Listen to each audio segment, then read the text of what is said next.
Want to show you guys some of the documents showing the white races of Europe, and we can get a better perspective as to who the Moors were fighting. These are the albinos and the beasts of Europe. And the Moors were fighting these people for hundreds of years prior to the so-called transatlantic slave trade.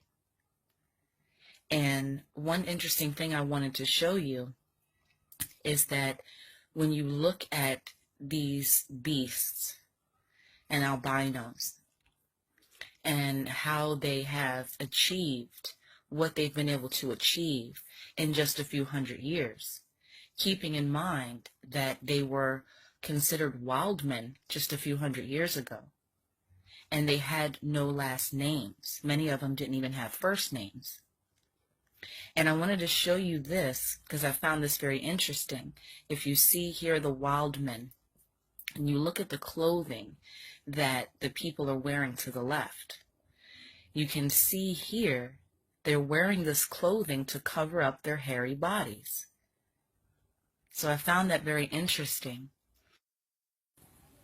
And something else I found in the British Library was one of the oldest genealogy charts, one of the first ones made for white people.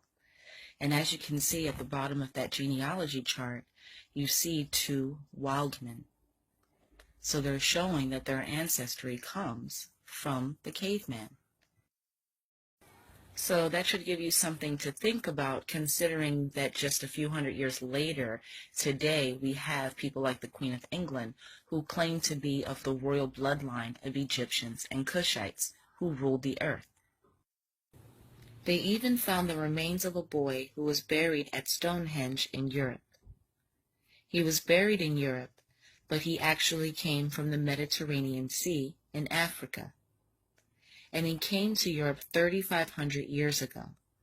So that's in 1500 BC. So we're told that the Moors arrived in Europe in 700 AD.